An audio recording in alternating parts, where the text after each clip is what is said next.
introduce the Director of Wellness and Chief Wellness Officer, Natalie Cannady, who agreed to speak with our group on the topic of stress and show us the ways to cope when we feel overwhelmed. Um, as you remember, my group, we one of our engagement plans for this year was how to combat stress, because we felt that the amount of stress was not exactly reasonable, and under the circumstances with pandemic, we really felt that we were suffering from stress, mental, and having isolation fatigue. At the time, we had a few ideas that we were going to do outside to kind of have a group meeting or event to distress, but we could never do that because, unfortunately, the pandemic was stronger than us, and we had to continue to do all our meetings and work via Zoom from home. So that was very difficult, but things are better now. And plus, we have Natalie here to help us along and show us what to do. So I'll give this meeting to Natalie then. I am going to share my screen so you can see that. Can you see it right now? Yes. Awesome. So really, combating stress right now is just, it's a whole new world. It's not the stress we had before the pandemic, right? It's just isolation is not one big thing that we thought of being connected to work. So combating stress, we have to do it in ways now, not only as a team, as you talked about, but things that we can do. These are going to be things we can do on our own or together. So in talking about stress, when we think about stress, our stress typically is, it's like this little person here. He has his little stress levels all the way up at 90%, right? And he's only 10% human after that. That's sometimes how we feel, right? But a lot of our stress comes from understanding other people's stress that you're dealing with. So walking in their shoes, that sort of thing, and also recognizing your own stress and your own feelings. Dr. Thapa says that, we go through a lot of emotions like grief and loss and things like that. And the trauma doesn't really come from the sadness or the loneliness. The trauma comes from our reaction to it. So when we get stressed or we get upset, we're allowing that stress, that thing, whatever that is, that situation, to trigger us into, you internalize it into your body. It gets you even more mad. It makes everything trigger your stress, right? So it just starts to cascade. So what we're going to do is we're going to work on a few things that we can do to kind of cut that off before we get to that point. So we're going to try to take the head off the snake, so to speak. Okay? So the next thing that I wanted to talk to you guys about, I don't think was talked about enough to us in school or, even just in daily living, is respect and boundaries. Now, Maria was in a talk that I did not long ago about respect, and I honestly feel like this is a big part of stress because when people know where your boundaries are, they tend to not try to trigger you if you're very clear about what really stresses you out, what causes you to be upset, all these sorts of things. So these tools can be used to combat stress. It's kind of like staying ahead of the game. So we're taught to respect others from an early age, but you know what? How do you really know what someone else's boundaries are or what they view as respect? So we actually have to communicate and talk with each other, which is something that not a lot of times we feel comfortable doing, right? But a great example that Nigel used in our conversation that we had about respect was that he was like, my coworker comes in at 6 a.m. I don't even get up at 6 a.m. And so if Aaron calls me at 6 a.m., I'm going to tell Aaron, I'm not at work yet. Please don't call me until my work hours start because I'm still asleep. So in that, he set a very clear boundary of, I know you're at work, but I'm not at work. And when I'm not at work, it's not okay to just contact me out of the blue, right?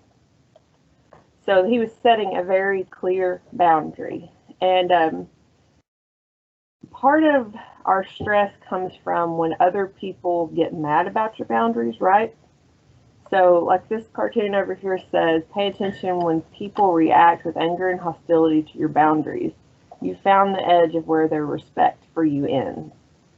So a lot of times when you set a boundary, it will irritate someone, right? But over time, if they really care about you, or if they really are a professional and really are going to try to make situations work, if they think about that boundary and how it's relative to you, your belief systems, and who you are, they should actually come around and start to respect that better. So boundaries are not something that we're going to set, draw that line in the sand, and once it's crossed, scoot back and draw another line in the sand. No. So once the boundary is set, you've got to stick with it, right? So moving on to the how to establish boundaries, we're going to go through this real quick.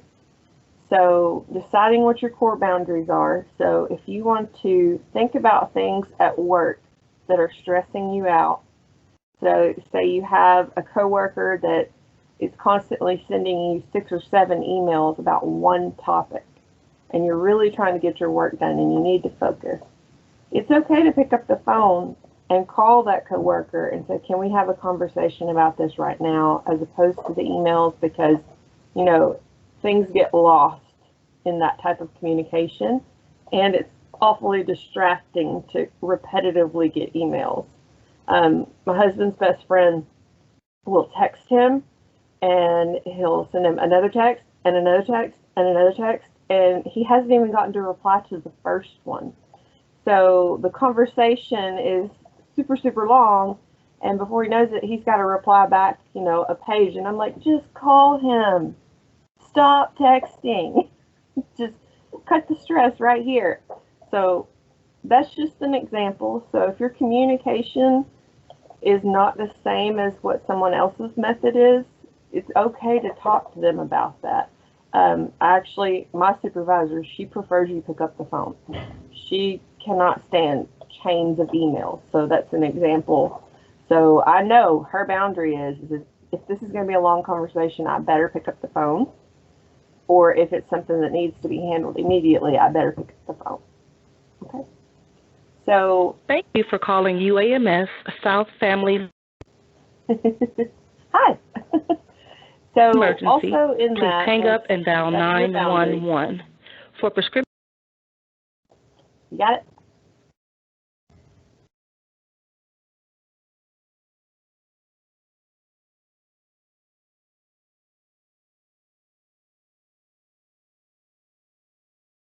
I can't hear anything.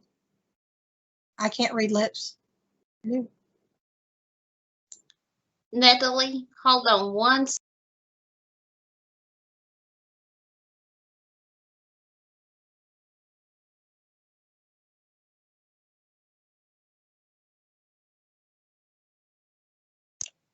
Natalie, for some reason you are muted all of a sudden. Can you unmute yourself?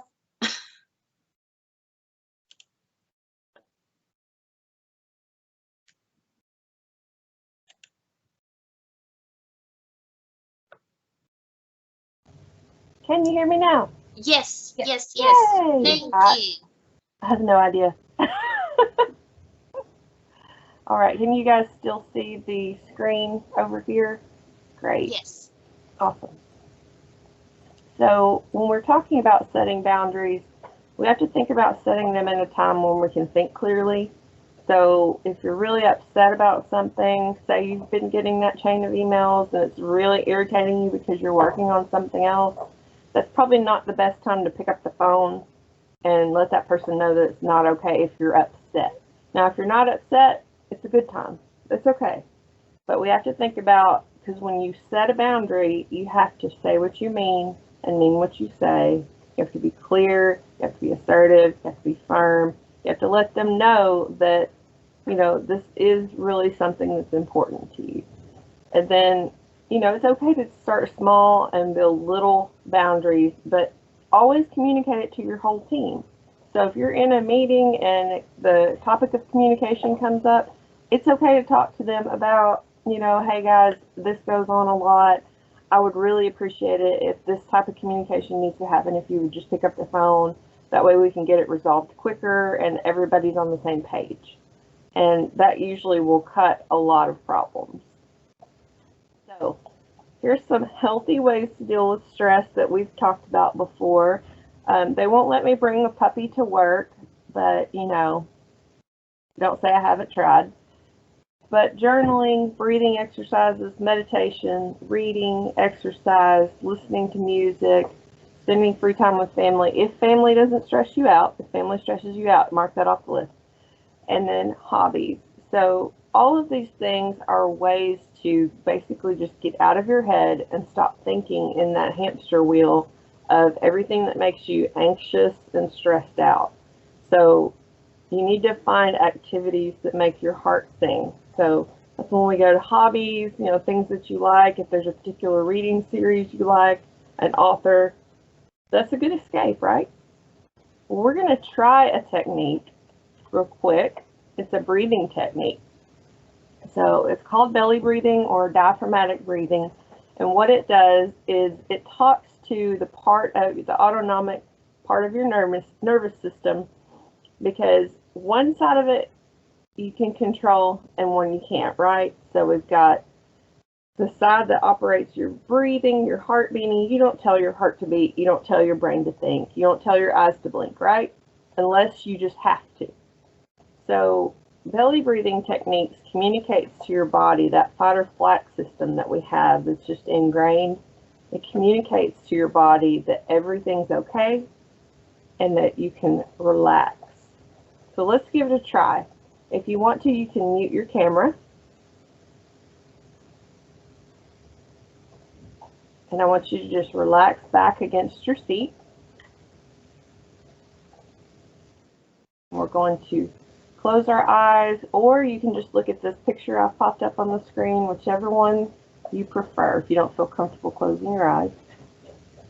So we're leaned back in our chair. We've got our feet flat on the floor. I want you to take both hands and place them on your abdomen. We've got our eyes closed. We're going to take a deep breath in through our nose.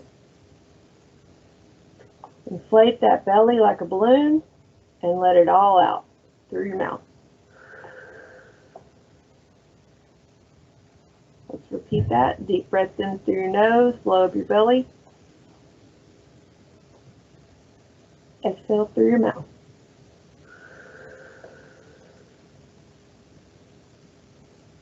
One more time. Deep breath in. Exhale. Okay, I want you to do 3 breaths at your own pace.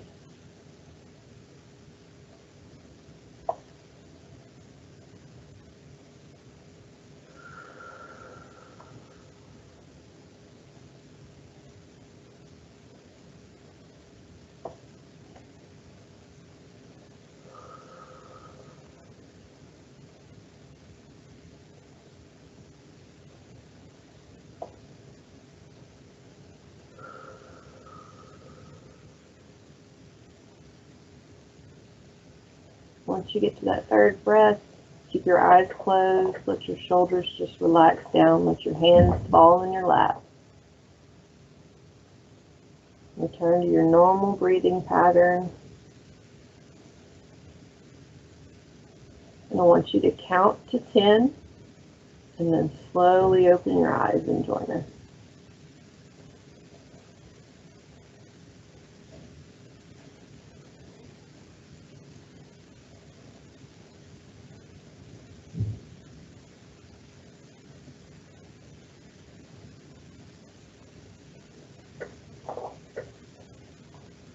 All right.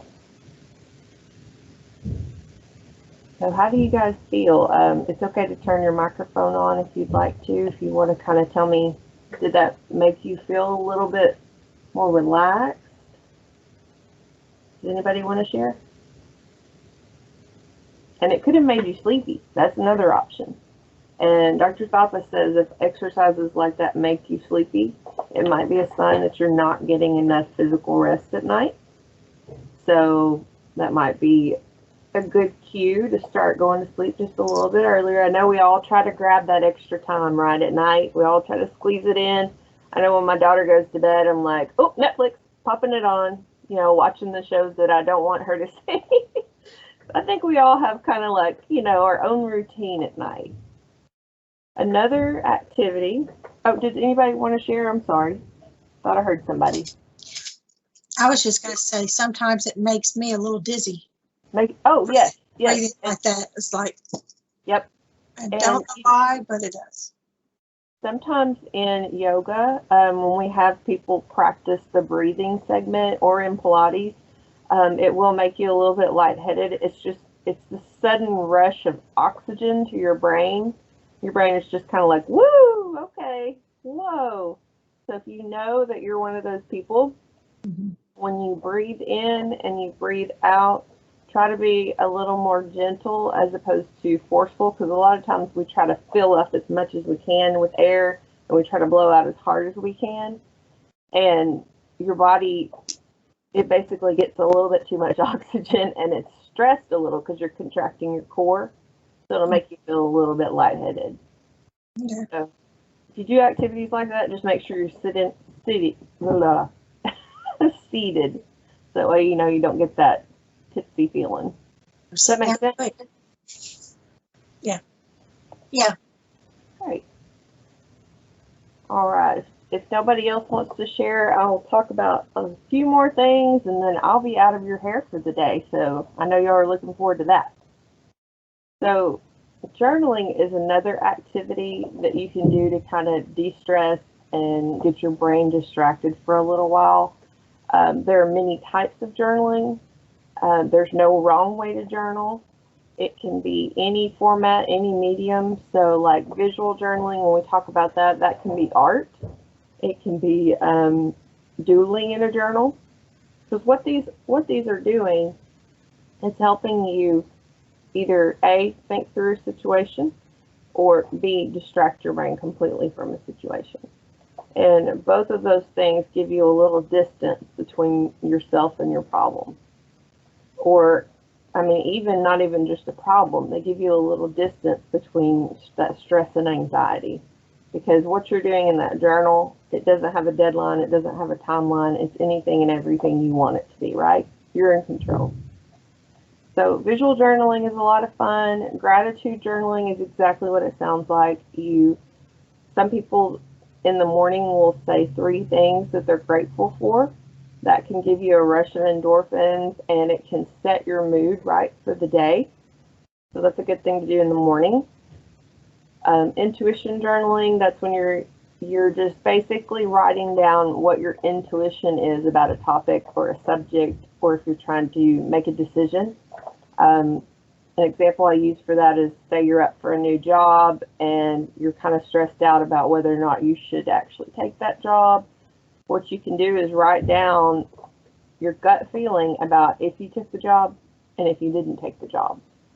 And sit back, give yourself a couple of minutes, and then reread through them. And sometimes that'll give you a little clarity because it's just a little bit of distance from the decision. So that's a good tool to use. Music journaling. So if you can write music, if you just like to play music, if you like to sing, that's a great way to. They suggest recording it, but you don't have to do that. If it makes you feel good, it makes you feel good. Stream of consciousness, that's where you just sit down and you just write every single thought that comes into your head. The topic will change so many times. You will surprise yourself, but it's just a good way to get distance. Sometimes you'll get feelings out that you didn't even realize that you had. Mentor journaling is exactly what it sounds like. You're going to write down someone that you look up to or that you value, and you're just going to write about that person for a certain amount of time. Now, unsent letter journaling, this is one that's very popular because This is something that you've always wanted to say to this person.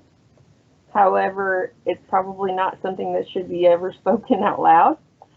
So what I suggest, if you do this one, you burn it or rip it up or make it confetti, do something with it, but don't let it exist, because these are things that you are trying to get off of your chest, feelings that, you know, you feel in the moment, but then if you look back at it, you may be like, oh my goodness, I can't believe I said that. So that's why we burn it. Because we get it out and we get rid of it, right? And then a what's going well journaling. If you guys have a pen and a piece of paper or even just a Post-it note, I'd like to try this with you real quick. So what I'd like for you to do is just write down one thing that's going well for you today. And it does not have to be work related, it can be personal, but I want you to write that down on a piece of paper that's just for your eyes.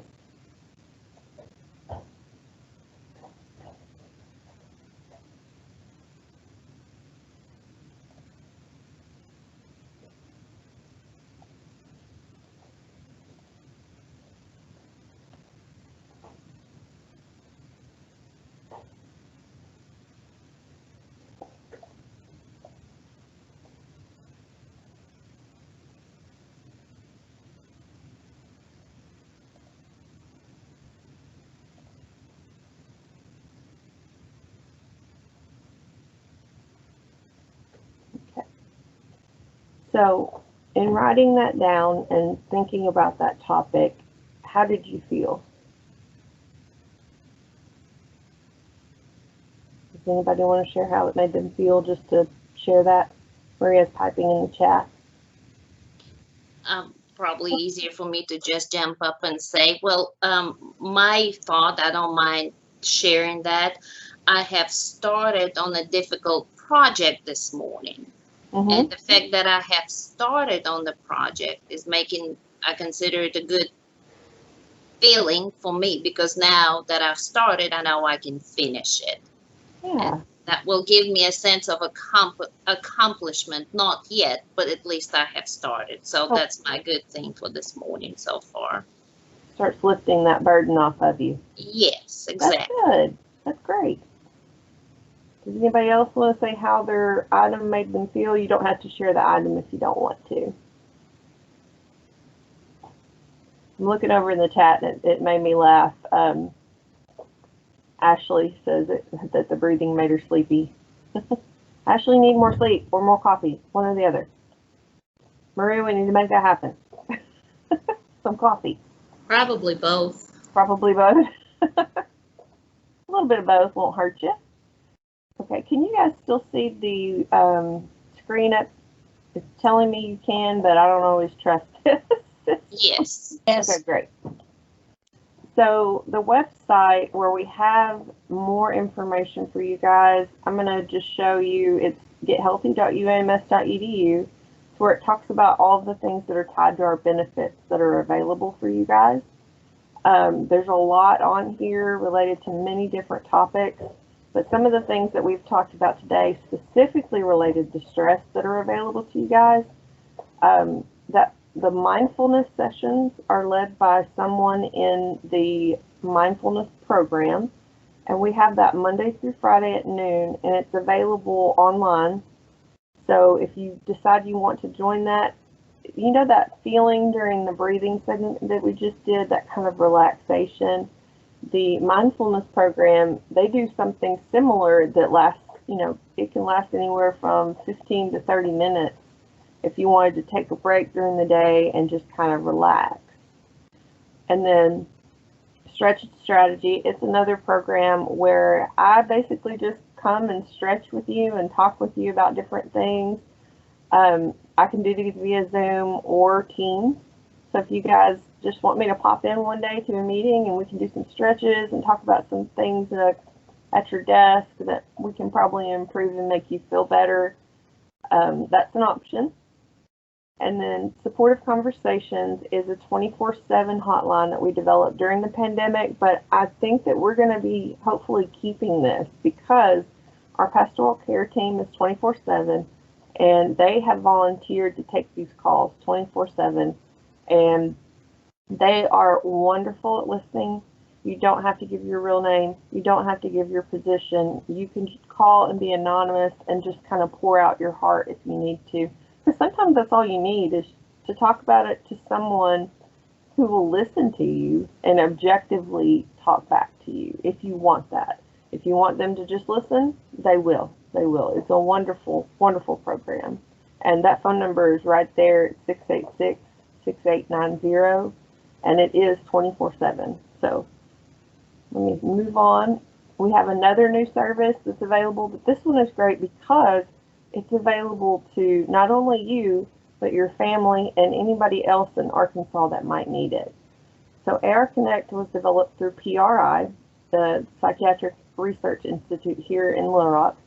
They have this new call center that's 24/7, and it's kind of like a step up as far as the professional level.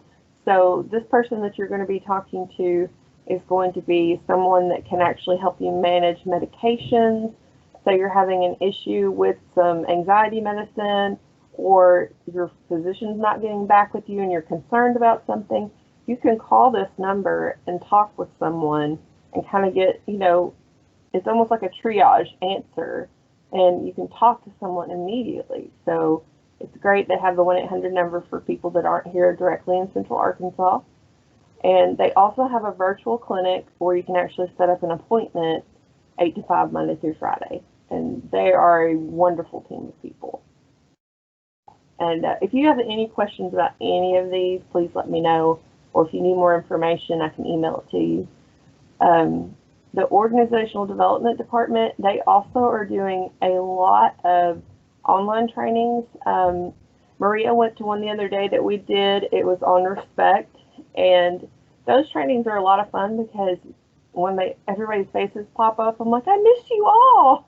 I start seeing everybody that I missed and that I normally talk to. And org development has a wide range of activities. They have lots of topics, time management. They even have crucial conversations that they can do. It's where basically it gives you a lot of tools on how to talk to people, whether they be difficult to talk to, or you just want to step up your communication skills, just so that way your communication skills match. No matter where you are, you know that you've got the right stuff. You can do everything you need. Sorry for the New Kids on the Block reference. And then of course the EAP. So the EAP has a new program as well. With the pandemic, we were able to flip a lot of stuff to telemedicine. So the EAP, if you go to their website, there is a button, I believe, on the right-hand side to schedule virtual visits with them. So the EAP covers 10 visits per year for every UAMS employee that's on our insurance. And 10 visits is a lot. But the point of EAP is for that licensed social worker to talk with you through the problem, or, it can be just a situational issue, like you lose a family member. They know how to grief counsel. They know how to talk you through that. And maybe that's all you need. And then once you get past where you feel like you have the tools to deal with what's going on, then you don't have to be referred on.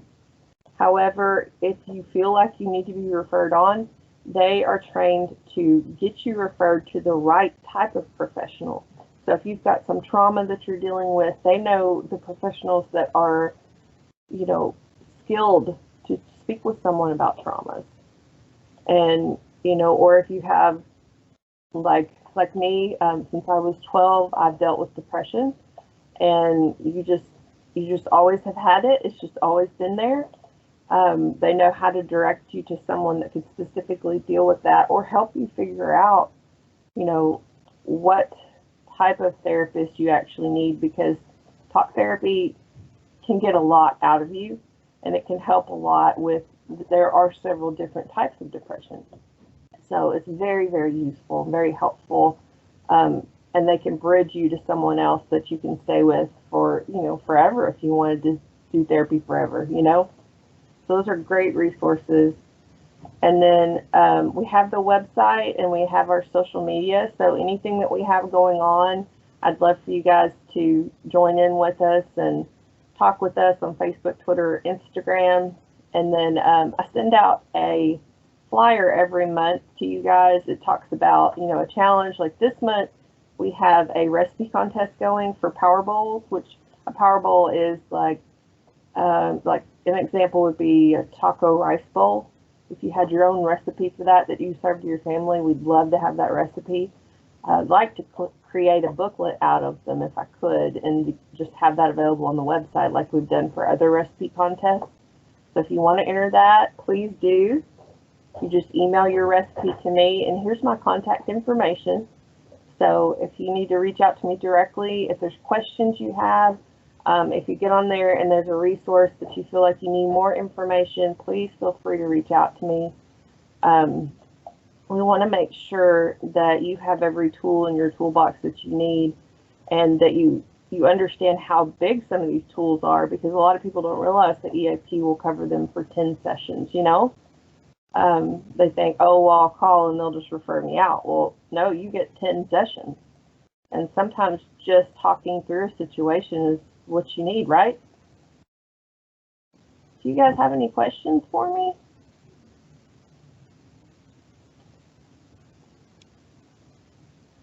What was your favorite part? I'll work on growing that part. So next time we talk, we can do more of that. Well, I will speak since I was first. No, first of all, I just wanted to really thank you for coming and talking with us today. My favorite part for me was, of course, the little meditation technique that we had that is always relaxing and helpful. And the resources that you have just went through, some of them I was not aware of. Or even if I heard about them before, I did not exactly knew everything that they afforded to the employees. So that was great. Thank you so much. Good, I'm glad. So we know from today that you've got a lot. Oh, I didn't mean to cut you off.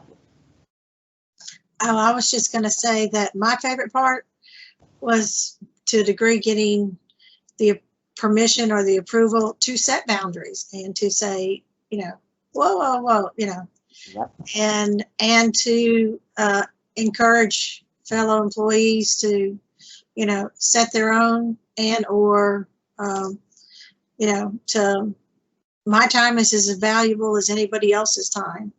And it's okay to say no. And I got to work on that. Yep, exactly. And, you know, a lot of people really struggle with no.